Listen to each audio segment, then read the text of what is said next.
Hello, everyone, and welcome to the virtual book launch for Red Room, the Antisocial Network by Ed Piskor. I want to start off by thanking our virtual hosts, Floating World Comics in Portland, Oregon. They're a super cool shop. We highly encourage you to check them out if you're in the area, or if not, you can visit their web store. If you order a copy of Red Room, the Antisocial Network from them, you can get a book plate signed by Ed while supplies last. I'll drop the link in the comments, so keep an eye out for that.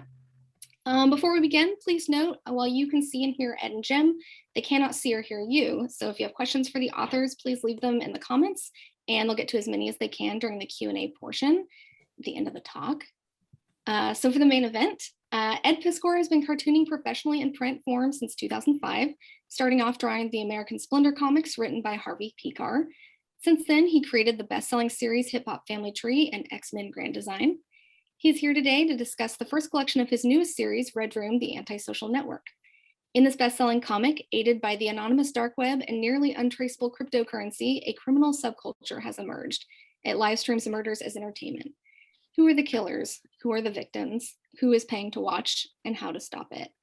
Red Room is constructed as a series of interconnected stories, shining a light on the characters who exist in the ugliest corners in cyberspace.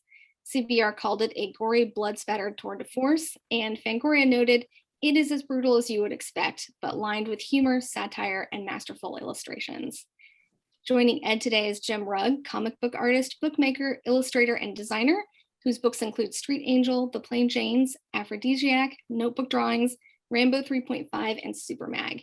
He's also designed some wildly cool variant covers for the Red Room individual issues, including homages to Teenage Mutant Ninja Turtles #1 and R. Crumb's Zap Zero. Along with Ed, he's the other half of the hugely popular Cartoonist Kayfabe YouTube channel, where they discuss comics and graphic novels and interview artists. So let's give them a virtual round of applause, and I'll turn it over to Ed and Jim. Thanks so much, Lauren. Super cool to meet you. And I apologize profusely that you have to have anything to do with this ridiculous comic of mine. Ed, that's a great place to start. You know, the purpose of this is to hopefully to introduce some new people to Red Room. And I look at this book and I think, who needs this book is any horror fan, right? Especially with Christmas right around the corner. It's kind of perfect timing for the cool comic, the cool graphic novel to slip to somebody who's interested in comics but loves horror. And I thought we might start there with some of the characters and influences behind Red Room, because when you started telling me about this comic, as Lauren says, you know, it's murder on the dark web. The thing that pops, though, the characters right away are the first thing I think about. When did you figure out, like, these characters have to be costumed, right? They've got to be anonymous. It's kind of like superheroes. It's kind of like slasher movie heroes, if you will. Tell us about the characters and how you started building these characters, and have any surprised you? Any favorites in your character collection? Jim, it's always a pleasure to talk to you, man. See you in a day or two. We'll do some more. We'll do lunch. The characters in Red Room, the idea of creating these costumes and stuff was sort of came first, right? Because we grew up with superhero comics, right? And it's fun designing that kind of thing. But we always talk about on the channel, man, RC Cola superheroes, right? Like try as you may, you're not going to create a superhero to rival Superman or Batman or Captain America or something like that, but it's still fun to design that stuff. And it started with that idea. If you're going to be doing very, very nefarious things and filming yourself online, you don't even want one piece of skin showing. Like, you don't want to even give that much of a clue to the federales, man, to try to zero in on who you are. So, dude, that was like one of the most fun parts of it. Working on that X-Men Grand Design project for Marvel, and just knowing our creative elders going through that system, creating characters that don't get to be theirs anymore. Why not create some of our own, you know? And a big part of choosing to do Red Room, because, you know, we have like an order of operations, man. I was very impressed by your Kickstarter and how the Cartoonist Kayfabe audience kind of showed up in a giant way. And on my board that's right directly behind the camera, you know which one I'm talking about, giant bulletin board, the biggest one that money can buy. Like, I have a bunch of ideas on there and a bunch of comic book ideas. And I decided, like, let me try the one that I think will be the least commercial, because you know that there will be a built-in segment of people who will never touch this. You know what I'm saying? Like, I don't know about any other comics that I was working on where you just knew that there will be a chunk of people that aren't going to support this kind of thing. So let me try that odd idea. You know, the sort of 5-year plan was do these hip hop comics, do X-Men Grand Design, make these things profitable books that can support a weird one. And it just so happens that this weird one is something that a lot of people are showing up for. And you know what, Jimmy, might I say, because this is kind of like breaking news in a way, there was a kind of ransomware attack at Diamond Distributors over the past couple of days. Do we know if Mistress Pentagram was involved? You know what? That's the text that I've been coming in, man. Like, I think a Red Rumor did it, like all this kind of stuff, right? And final order cutoff for Red Room Trigger Warnings issue number 1 was going to be yesterday. You know, like I was talking with Eric, hey man, what are the numbers? What are the numbers? We're extending final order cutoff. So Jim, you have that Zap Zero cover, man. You know how it works, man. Say a word so that I know. I gotta speak up to get my cover up there in front of everybody. But my homage to Robert Crumb, and Ed, thank you for letting me do these variants. They've turned out to be very enjoyable. Thought I was going to do one. They've kind of taken off with these like parody and homage covers. And I always say, you know, this is the way you get to stare at like Robert Crumb or Dan Clowes or Kevin Eastman and Peter Laird, whoever it happens to be, but you get to really kind of deep dive into their artwork. And they've been surprises along the way for me, being able to spend a few days with these things and really look at their line work and how they make their work. So here's my variant for Trigger Warnings number 1. And I guess you know, everybody watching at home, you've got 1 extra week now to reserve one of these at your local comic shop. And you know how that sort of thing goes. Whenever there's a kind of a time limit on something, and that time limit, you know, is finished, then you start getting all the DMs and you start getting all the emails and stuff. How do I get Jim Rugg's cover? How can I do it? What do I do? Like I missed the boat. I missed the window. So I'm here saying that you guys have another week to go to your local comic shop, put in the good word, tell them that you want Red Room Trigger Warnings number 1, tell them which variant cover you want. You know, I did a variant, Jimmy did that Superfly Zap Zero variant, and Peach Momoko, the Cottage Industry of Comic Book Covers 2020-2021. She's got a fly ass cover, and you got another week to get that in, man. And speaking of, you know, Floating World Fantagraphics, I got a link in the description below this video where people can grab the Red Room book from Floating World, and it's going to come with a signed book plate. I've been signing a whole bunch of them for the shop, and gonna send these things over. So you order the comic directly from Floating World, you're gonna get a signed book plate, which kind of addresses another kind of set of DMs and emails where people are like, can I send you a self-addressed stamped envelope, send you a comic, you sign it, send it back? Dude, I'm working on a monthly comic and I just don't have time to be hitting the PO all the time, man. So Jason at Floating World is really helping us out by filling that need. Yeah, always good to support the local comic shops, or a good comic shop in the case of Floating World that may not be local to everybody watching this stream, but definitely, you know, buy these books from your comic shops if possible. Keep these comic shops open for me. I need them. I would miss them very much if they weren't there, and this is a great way to support them. And again, a signed book plate, perfect for a gift, kind of makes that book a little something special. Ed, you mentioned a monthly book. Whenever you started working on this thing, you know, I've been getting front row seats to it, you know, getting to hear it come together. And one of the coolest features in the book for me is seeing the backup material, the extra stuff, including your first draft, you know, the behind the scenes kind of your writing and process. And I did want to just mention that because so many people do ask questions about process. And one of the nice pieces of this book is not just the comics themselves, but the book that you put together. What's that process like, you know, putting together a book like this? You finish your monthly, you know, 4 issues monthly. Now it's time to sit down and figure out, like, how does this work as a book? I know you spent some time with that, and I think you made a beautiful book. Any surprises along the way of putting this together?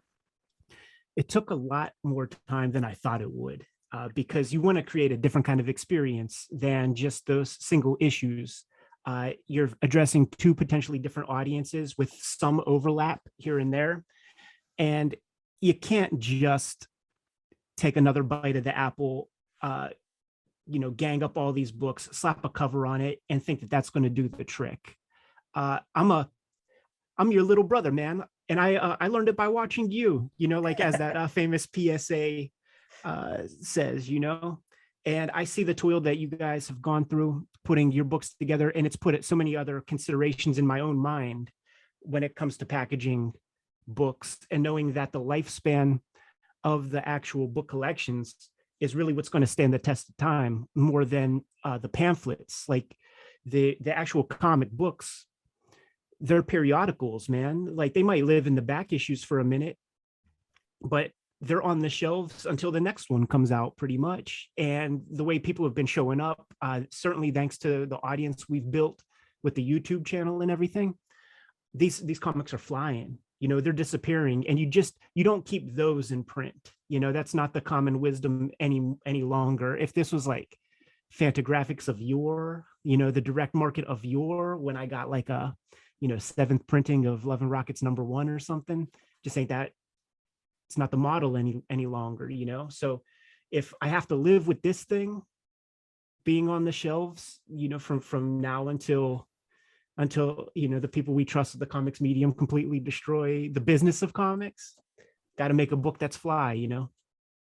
I love that book cover. I saw some retailer had laid out a stack of these and was shooting video of them, and they look wet almost. the cover. I don't know if that's a varnish or what, but man, what a cool design. Oh, I know. And that red, like when that camera's going by, like you can even see it like that. Like look at that glistening pool of blood, essentially, with that light, right?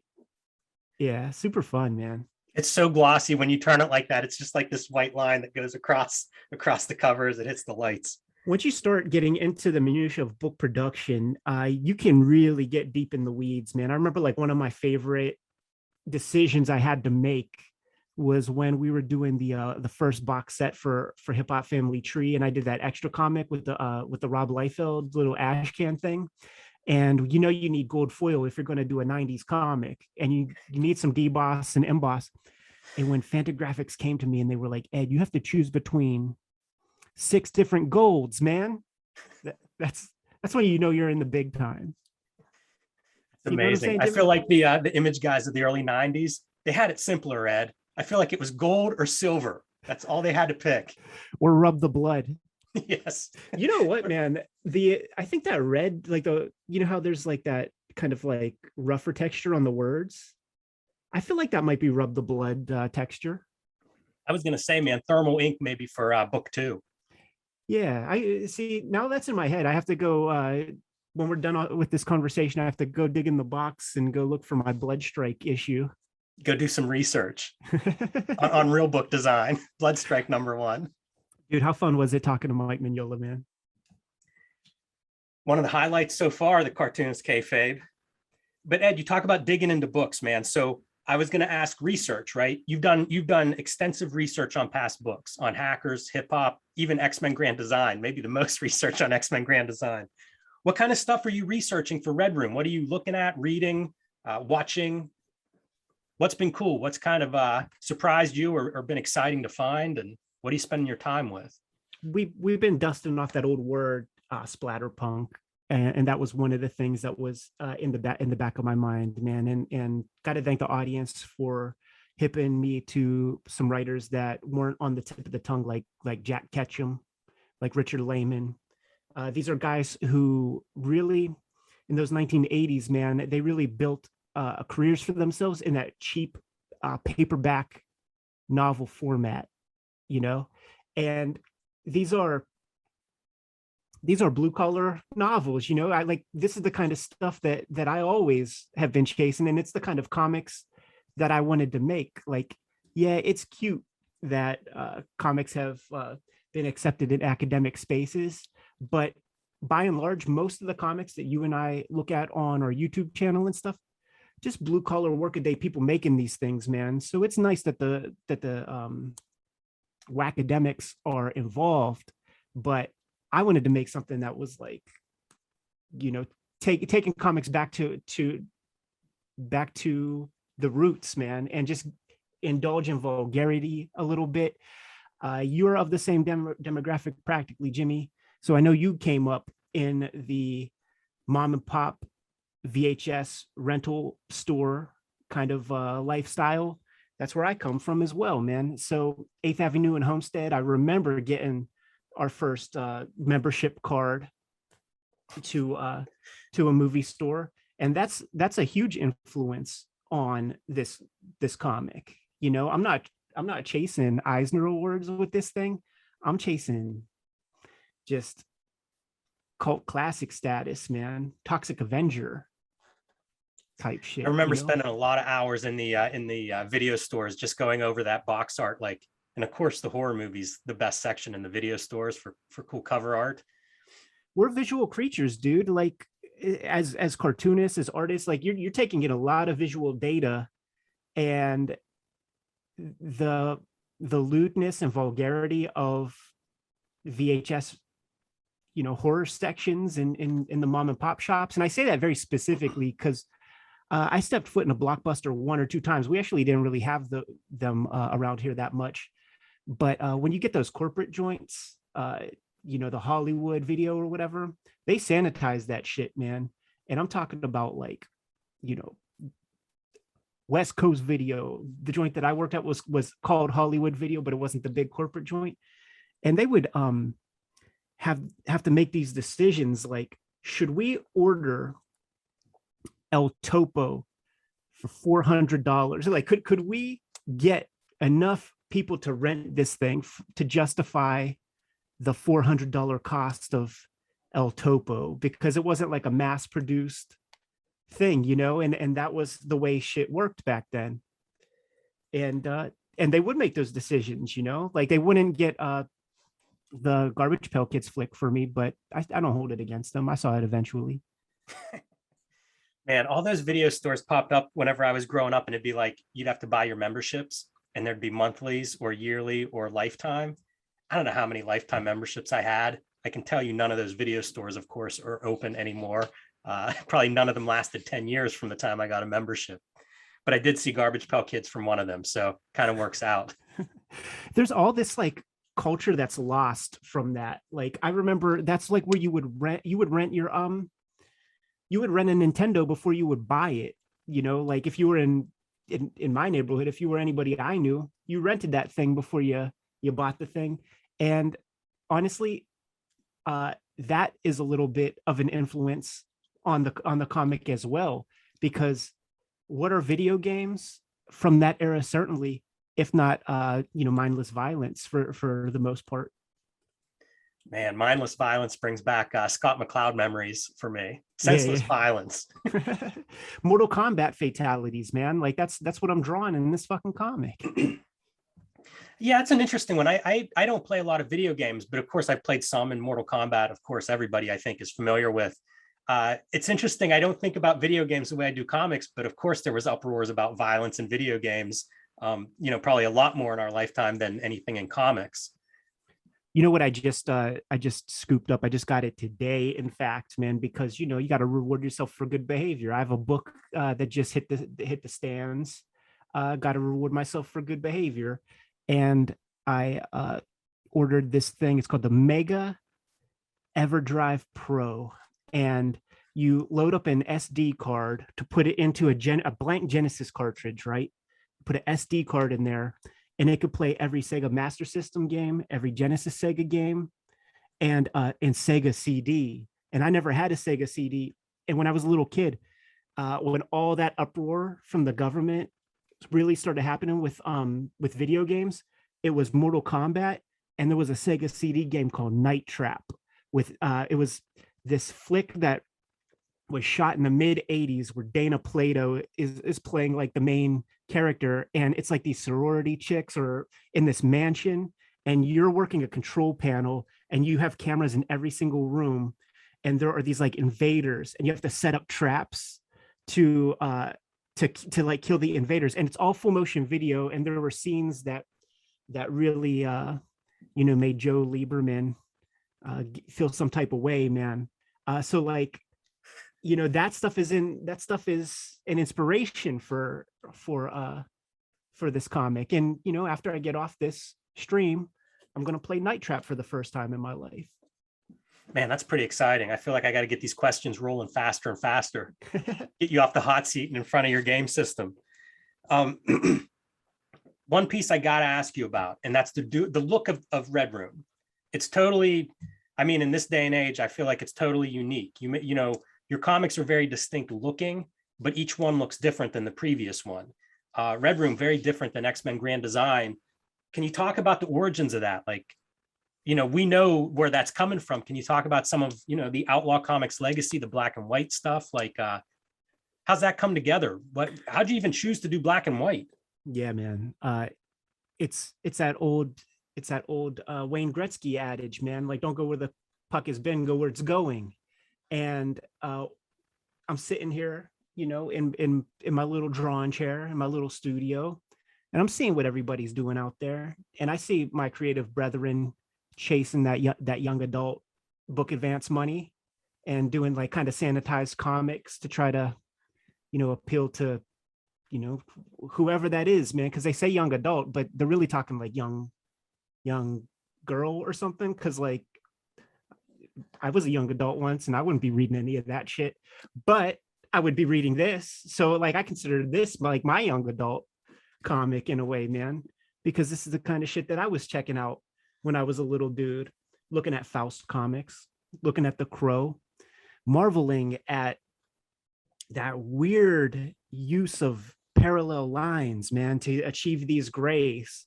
And how do these maniacs do that? Do they sit the T-square on the page and mark off every other millimeter to like make a straight line to achieve those grays? And then, discovering that it's actually a chemical process and a special kind of paper called duotone. Getting a hold and some access to that material, used it a little bit in the Kubert school. Love the aesthetic. Nobody's doing it. Everybody's over here chasing one thing. So I'll just fill a little bit of a void over here by once again indulging in vulgarity. And that comes with the art style, man. Like that mechanical gray and that kind of scratchy black and white, it ain't supposed to be that pleasing to the eyes, man. Like you're chasing a very particular kind of kink if you're going towards those kinds of comics. And it was fun seeing that people are showing up for it, dude. I gotta thank you in such a big way, man, for goosing the numbers with your super cool variant covers and stuff, dude. Because the fact that there are like, dude, there's like over like 250,000 freaking Red Room comics out there. Like I would have been happy with a fraction of that. It's been interesting to see people respond to that look, that black and white look, because when we were kids, the story was you can't sell a black and white comic, right? And now it's like, of course you can. Like I think manga completely changed that. Even Frank Miller, whenever we were coming up and started doing Sin City, it seemed like that opened that door to black and white. But now I don't think there's a stigma against it. And yet there's still this hidden history of like black and white comics from the 80s. And I feel like Red Room taps into that in a way that it celebrates that legacy. Yeah, for sure. I'm not going to lie, man. It's fun even putting Fantagraphics in a position like to compete when you see those top hundreds, man, and to see Red Room up there, like Uncle Gary, man, really pushing for comics as art and stuff like this.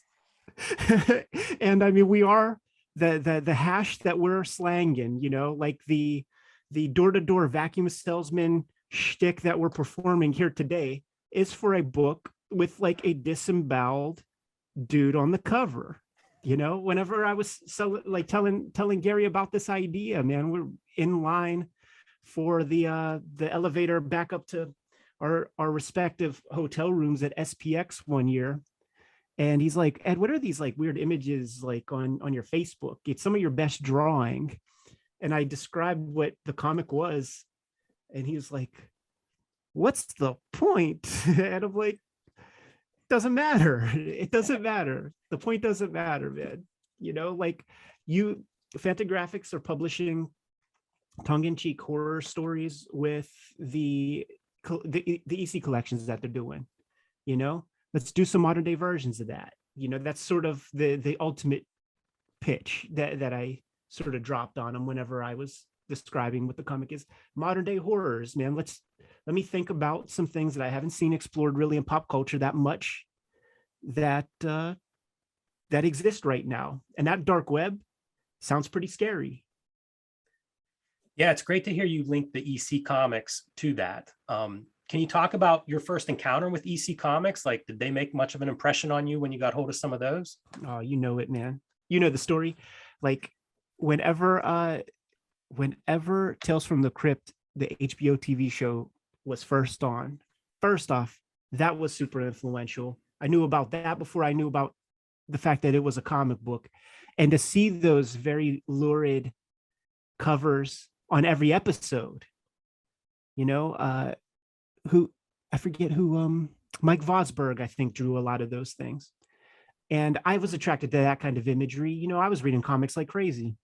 So they start to, I think Russ Cochran was able to get straight up newsstand distribution in the early 90s, man, for those 64 pagers where they would reprint 2 issues of stuff. They would give you a really lurid, crazy cover for one of the horrors. You know, they would reprint a horror up front, and then at the centerfold, it would begin another issue of like weird science or crime suspense stories or something.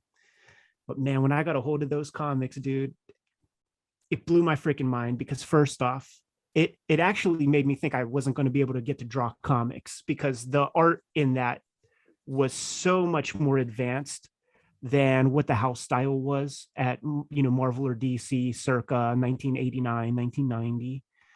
So, and I recognized that it was very advanced artwork. I remember trying to like copy some Wally Wood.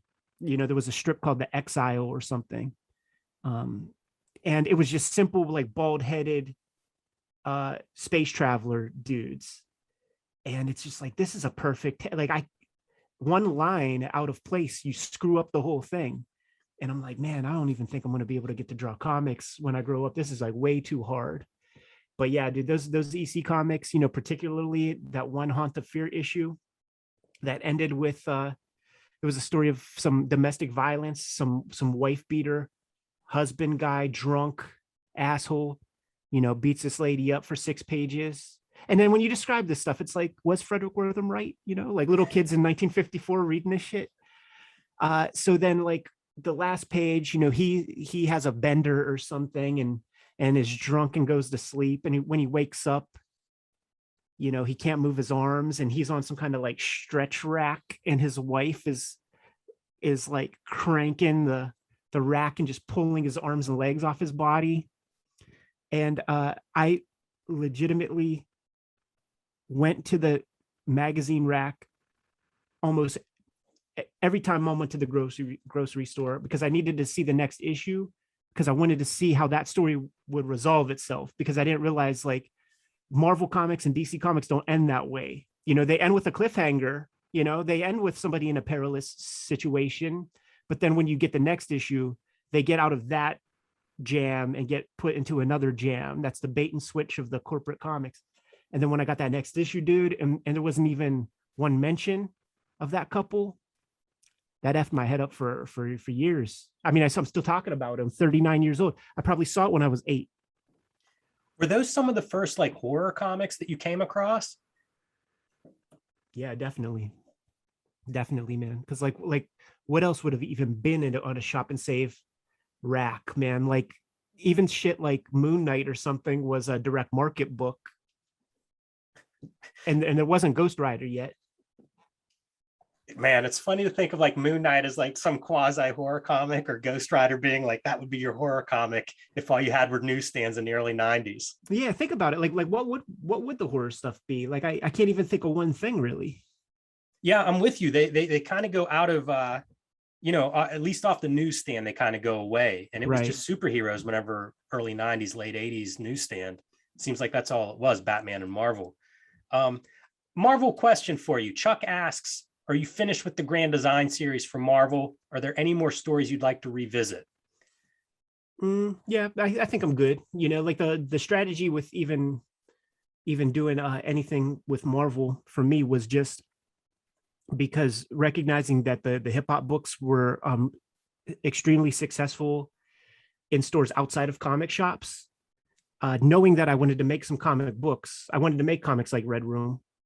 Uh, the Grand Design comics were like, that's like my handshake to the direct market, just so that the comic shop retailers could have a little confidence in me when they see the name. You know what I'm saying, man?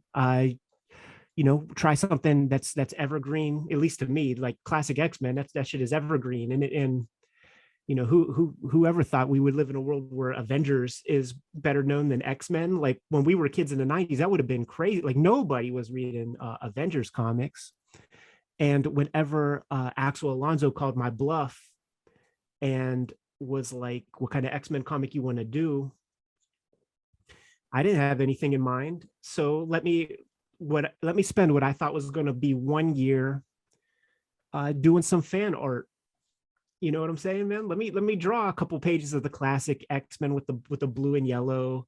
Let me draw a cool Magneto. Let me draw the Brotherhood of Evil Mutants, man. I'll try some Sabretooth. It was like that's what it was. And we put it out there.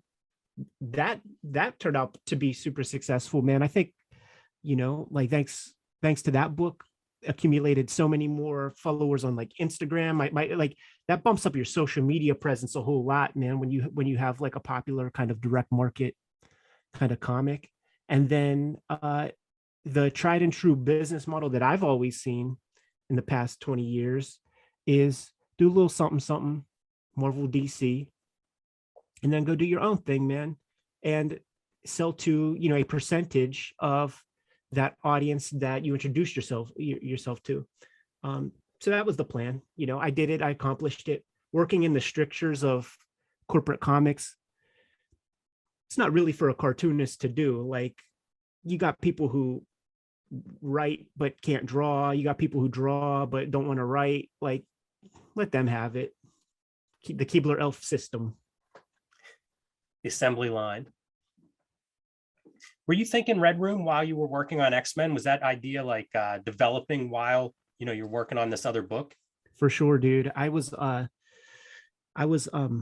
selling publishers on the idea when I was working on my last Hip Hop Family Tree. I was gonna finish volume 4 and just get busy with Red Room, sort of right away. Several publishers were interested, and getting the opportunity to do the Marvel thing and to do like exactly what I want. Books, the collection's got to be the same size as my hip hop books. I have to be able to promote it a certain way. I don't want glossy paper on the issues. I want a certain price, page rate. And when they just say yes to all of it, it's like, you motherfuckers, man. Now I have to do it. And I don't know I was going about to you, say, Jim. man, when they keep saying yes, it's almost like all the horror stories you've heard about Marvel. What are people talking about? Sounds like a good deal. Yeah, I have to say, man, like I don't have any I came through it unscathed, man. Like mutually good business. They knowing the deal, the sort of pimp and hoe situation, like mutually good business. Like I used them for what I needed to. They used me for what they needed to, and we came out. It was a wash in the end, with the added benefit of being able to pay a bunch of bills over the foreseeable future, to indulge in like trying out a weird comic, because that's sort of, I don't have any help, man. Like I'm not married to anybody. Like I don't have any trust fund or any shit like that, man. Like I gotta carry all the weight in my little situation here, man. So it's like, let me have some profitable books, handle that burden, so that I can be creative, man, and just do my whimsy. And with that in mind, like, let me try a weird one and see if that can float. You know, I also wanted to test the kayfabe waters, man, and see if the audience would show up to a weird one also. You know, like whenever I floated the idea of Cartoonist Kayfabe to you and stuff, dude, it was partly something I wanted to build like for Red Room specifically, man, because I knew that I was going to need all the help I could get to just get the word out. Because I mean, look at the cover of this comic. You know what I'm saying, dude? It's a weird freaking comic. So like I needed some sort of platform to shout from, to just like let people know that it exists. You know what I'm saying, man? So once again, thanks for joining me on this endeavor, dude, and building this little platform for us. Because once again, as the comics industry becomes whatever it becomes around us, you and I have this very solid network that we're building bigger and bigger and bigger. And this is going to be able to support our weird ideas, you know, like Octobriana was the first one out of the gate, and that bore mad fruit. So I had to try one, you know, like let me do something, you know, off the ranch and see how that works, man. And the kayfabe audience supported this in a giant way. The world is our oyster, homeboy. Yeah, I've been impressed time and time again by comic book fans. You know, I often use the illustration of I would do little detail things in books that I've done in the past to entertain myself. And frequently those things that I think no one's going to notice are what everybody brings up at signings. And, you know, it's one more example of comic fans impress me. Same with comic retailers. I feel like we lump them together. And by we, I mean everybody, the world at large, lumps comic retailers together as like comic book shops. But it's really a bunch of entrepreneurs that are sort of doing their own thing. And I give a lot of credit to those guys. I feel like that's a smart group of really independent businessmen. So, you know, if you build it, they'll come, I guess, Ed, is my takeaway from this experience so far. Because I do think there are people that, you know, obviously are passionate about comics, and it's a matter of like helping them find the stuff. Jason at Floating World is one of the good ones too. That's why I sort of agreed to even like participate in this right here, man. And once again, like the link is in the description. Click that, get the book plate signed from me, straight from Jason. You're helping out a really cool comic shop / publisher, because Jason is like one of the most exciting publishers to come up in the past 15-20 years, you know. And it is that entrepreneurial spirit. One of my favorite things about comic shops is checking out new places. And you could almost kind of like come up with some good guesses. You could almost profile the proprietor in a certain way, because you're kind of seeing how his brain or her brain works with their curation process, with how they lay things out. You could look at a comic shop owner's comic shop and imagine what their computer desktop looks like. You know what I'm saying? That's hilarious. I'll say this, man. I've never been in two comic book shops that are quite the same. You know, like there's certainly a lot of variation, a lot of room for expression in how comic shop owners run their businesses. Yeah, for sure. Another question from I assume the Kayfabers out there. Marv asks, did pro wrestling have influence? Donna Butcher would make a great one. You know, it does have a place in Red Room, because the characters have gimmicks, the characters have personas. You gotta sell your work in a way, and that's what wrestling is about. You know, it's a carny subculture. Red Room culture is like a super dark kind of carny subculture. So there's definitely like some pro wrestling tangential spirit in the comic. That's for sure. I don't know if you've ever talked about this on Kayfabe, Ed, but you've told me stories about like you guys used to go see hardcore wrestling matches. Oh yeah, for sure, man. Like this means nothing to anybody, but in North, what we call Versailles, what anybody outside of the town would call Versailles, there was a mall that would have these wrestling matches in the back of a candy store, dude. Like literally, when these dudes jump off the top rope, they might kick up some acoustic tile from the ceiling. You know what I'm saying? It was a low hanging ceiling with all this kind of shit happening. And they would bring in a giant audience, you know, it'd be hundreds of people packed into this place, and it would bring in enough ticket money to have like Shane Douglas come through, or to have New Jack come through. Man, you know, he's doing hardcore shit. Dude, like, I mean, these people are bleeding on you and things. So like one of the things that they were promoting for a while, and that we really responded to, was weapons matches. And like the crowd brings the weapons, man.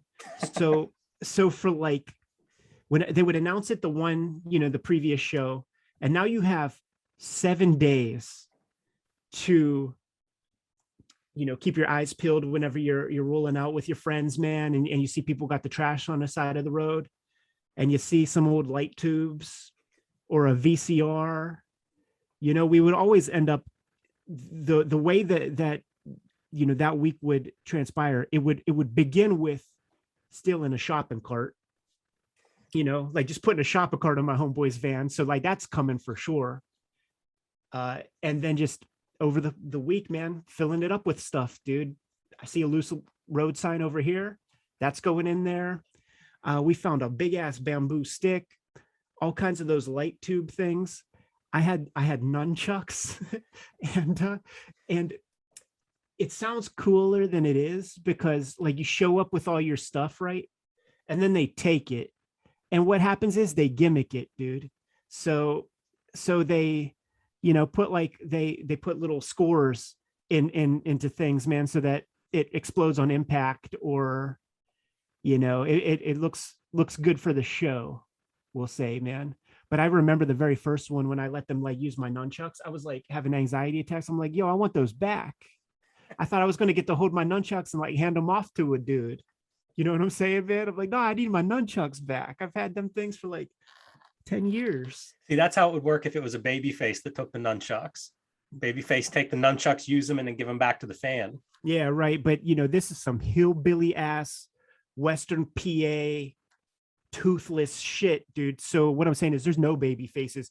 Like even the guys who are supposed to be the baby faces, they would be promoting like, should I hit this lady in the face? To like some diva, or some like ring chick or whatever. Should I smack her in the face? And then all the hillbillies are like, yeah, do it. So like that's the good guy, who's getting the crowd spicy for like man on woman violence. So there you go, Marv. I feel like you're right. Donna Butcher would make a great one. Would fit right into that. And you mentioned VCRs as a weapon. I gotta hold up this one page, because one of the conventions in a lot of comics, like Frank Miller's Dark Knight Returns or Howard Chaykin American Flag, is the TV screen or the monitor. And whenever you did a series of these that showed like old TVs for the footage of old Red Room tapes, man, I love that stuff. Real close, near and dear to my heart on that one. Just a detail that stood out to me. Yeah, me too, man. Like you think about like those classic, TV shaped panels in old comics, and how anachronistic they are. Like they just don't matter. What's the point of doing that now? And then what is it now? What's the modern day version? An iPhone shape panel or something? It doesn't have the gravitas of the TV screen, man. No, it's now the 9-panel grid is kind of your perfect iPhone screen shape. Yeah, that's true. Acid Brat asks, will we get an original Jim story art for the Red Room? I actually have one in mind. No plans to do it anytime soon.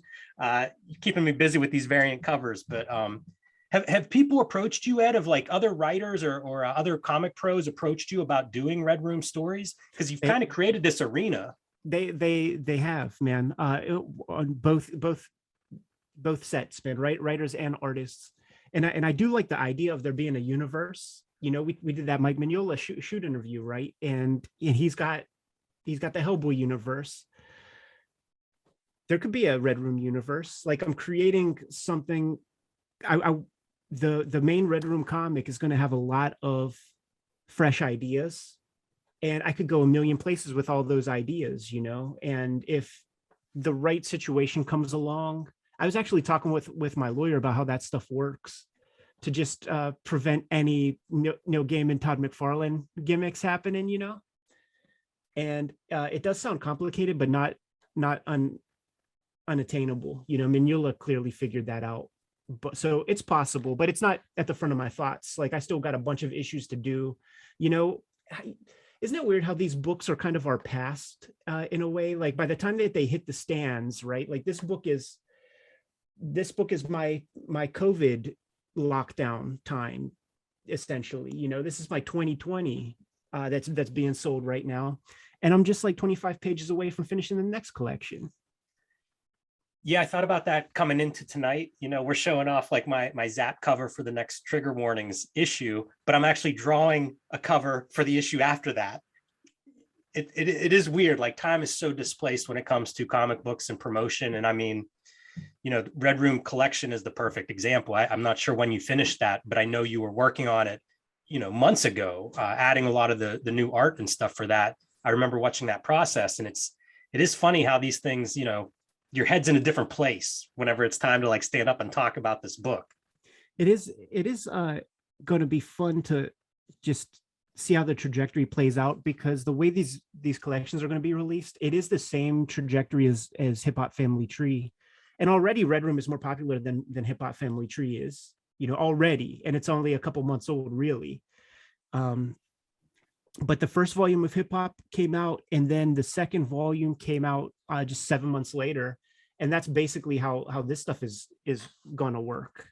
The second book collection comes out, you know, early summer. Yeah, the schedule that you're keeping is terrifying to me. The idea of doing a monthly book, you know, working at the rate that you're working at, it's kind of one of those things. It's a bucket list item for me. And I feel like I'm just too old to take that on. Like watching you do that has been pretty impressive. It's not really monthly, you know, like I spent a lot of time building a queue of issues so that was possible. And I'm going to be able to maintain this schedule over the course of the next 4 issues, you know, like the next season of Red Room, the complete Trigger Warnings scenario. In order to stay on track, I'm working every single day until you and I go to the frickin' tropics to go kick it at Maui Comic-Con. And then when I get back, I have to work my butt off to make sure that I stay on that schedule. But once these next 4 issues lapse, it's going to be some time before the last 4 show up, because I just caught up, you know, It takes a long time. I went into this comic with the idea of like, let me do a monthly comic. But then it was after our Todd McFarlane conversation, really, where he really sold me on the idea of monthly comics. And it changed my whole approach, where, you know, that first issue was 2 issues. I was going to do like 4 issues that would encapsulate the story of that one character. And that would have been like the first trade paperback, would be the complete arc of that character. And there was just something about that conversation, and it made me think about his career, Todd McFarlane. And that's not what the comics were that made him famous. You know, they were these like, you know, satisfying or not satisfying, depending on your tastes. Right. 22-page comics. Like, let me do a bunch of those. You know, let me do a bunch of those things. But this is not the comic to do monthly, because the way I'm designing it is I'm building new characters in every issue, which means you have to come up with a whole new set of stakes and a whole new set of personalities and reasons for why this person or that person is even involving themselves in this idea of Red Rooms. And that's just a lot of extra work that isn't required when you're just dealing with Peter Parker every 22 pages. So I'm not counting this as my monthly comic, really. So I still have to do one, you know, and maybe my next one will be that. Yeah, it's nearly impossible, I think, to do a monthly comic, especially if you're doing everything. Yeah. Whenever you tack on that it's not really the same set of characters from issue to issue, or, you know, one big story that you've kind of mapped out, and now it's a matter of sitting down and drawing it. It just gets to be too much, you know, like these are like graphic novellas or something where each issue is its own story. It's a lot to put into, it's a lot to build for each issue. These are Jim Shooter era comics, man. Every issue, somebody's first issue. So I want to build a complete comic for somebody who might just randomly find an issue of Red Room, you know, and make them excited enough to want to try to check out another one. You know, that's all I'm asking, man. Give it a shot. If you like it, grab another one. Yeah, that's something I always love with indie comics. Like I'm pretty sure everything I've made is standalone. And it's because I like indie comics, and you'd hear about a good series and go to the store and they'd have like issue 4. And it'd be part of a big story. And it would just be like, that's just not the way to go. Like, you need to figure it out. Like, if issue 4 is all that's available, make it pay off, like make it worthwhile. You know, something that you've done in each of these Red Room issues so far. And really, like, to me, I wish more comic book creators would do it that way. If you're going to make comic books, like, make them satisfying. You know, give me my money's worth for one issue that I buy to see if I want to buy more. The cool thing about connecting with you, connecting with Tom, and just kind of sharing energy over the past like 20 years, the big takeaway for me is like, it's not complaining. Like, we identify things that we don't like about this game, and then rather than just like tweet about it and find other like miserable people to like, you know, pile on and join in that, it's just like, make the thing that you want. You know, if you want more comics that are the satisfying, you know, single issues, then maybe make a couple. And if you get it to be popular enough, you know, the followers will come and start doing the same thing.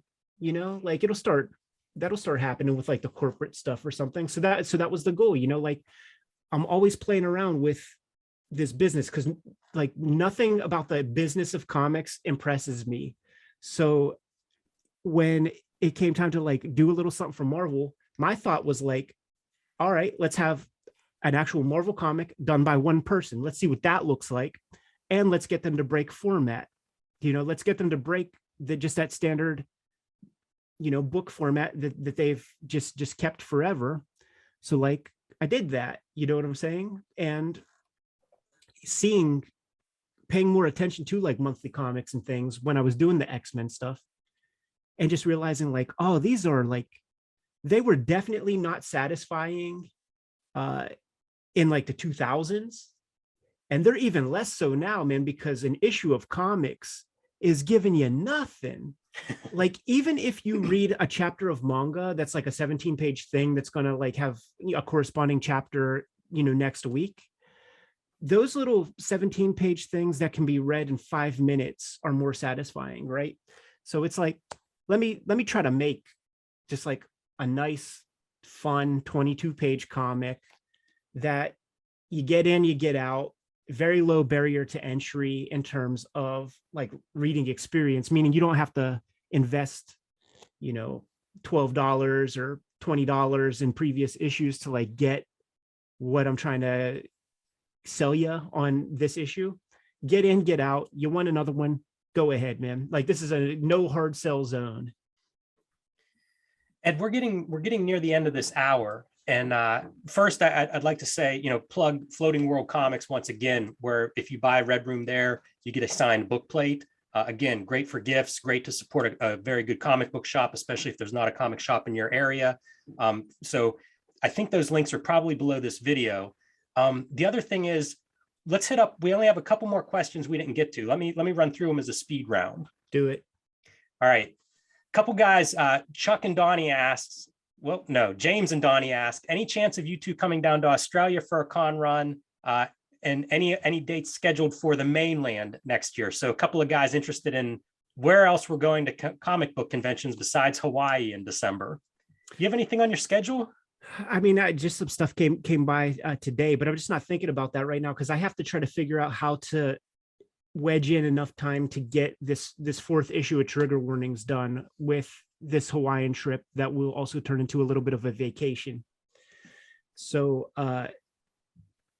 early on, like, I'm not thinking about any of that. Australia, dude, I'd go to Australia. How about you? Absolutely. I feel like we were talking to somebody in Australia before COVID became a thing. So I would love to get to Australia. I've never been there. As far as shows go, we certainly promote them. So, as we sign up for any shows or conventions, follow us on social media, follow us on Cartoonist Kayfabe.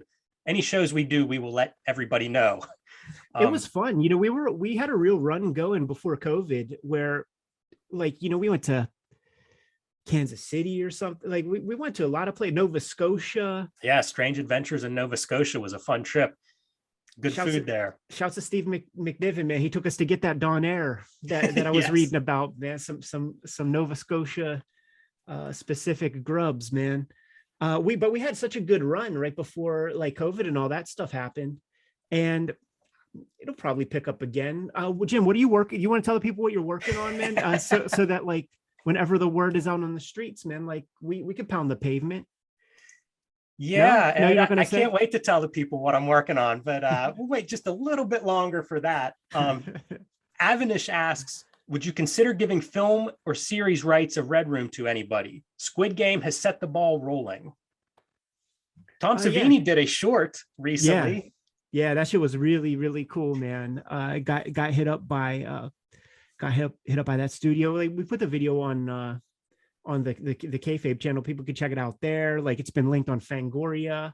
It's definitely making the rounds. And to see the characters realized, like part of designing the Red Room characters was like, I want something that just the average person could just slap together, because I want to see a million poker faces at the next comic convention that I'm going to. I saw a bunch of people with Halloween costumes that were like, this poker face character seems to be the breakout so far of all the characters I designed, man. And like, I'm definitely not chasing any kind of like Hollywood or Netflix kind of thing. They got to romance me, because I'm not like just signing my stuff away, letting it languish, or having it, given to some schmuck to direct or something. Like, it has to be fly as hell. And the way that they would do that is you basically got to make me fucking rich, man. Because if you're gonna abuse my property in some way, like, you better set me up for a good long time.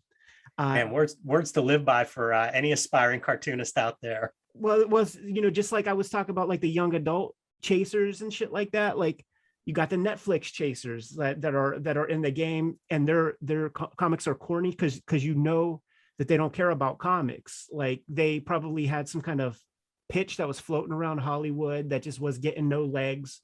They see that this Marvel shit is hitting, and then stuff like, Grendel and Sweet Tooth and stuff are like getting adaptations and things. So it's like that's a part of a gross subsection of our business or industry. So that's the other thing. Like, I ain't even chasing that shit. So you got to kiss my behind deeply in order for this to translate into something else, man, because I don't even care about that. Like, I want to make Superfly comics. And if I sign off on that stuff, it's just because it'll be nice to have a commercial to sell more comics, so that I can keep making comics without worrying about a thing. Makes sense to me.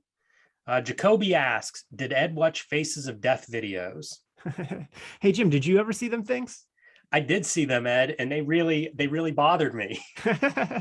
I definitely saw them as well. Like, the Piskor house growing up was the house that you would come to see Faces of Death, to play Mortal Kombat, to watch Beavis and Butthead. Like, my parents just like they just didn't give a shit about any of that stuff, man. It was like no censorship. And obviously it's like there is a limit. There's stuff that you can't even like test the folks with or something like that. But like Faces of Death, like, first off, that shit is fake. Like, the stuff that's real is like stuff that you would see on the news anyhow. Like, if you go back and rewatch that stuff, you'll feel real dumb when you're like, hold up, how is the camera point of view inside of a bear's mouth? How does that happen? I remember one that bothered me was a guy had been run over by like a commuter train. Oh, yeah. And like the top part of him was on the platform and the train was on him. And the deal was, once the train moved, he was going to die like instantly. Yeah. And I remember didn't care for that one. Yeah, that's the you get twisted around so much, your bottom half, that it creates the tourniquet that when you unravel it, you're done. You spill out, man. Yeah, no, thank you.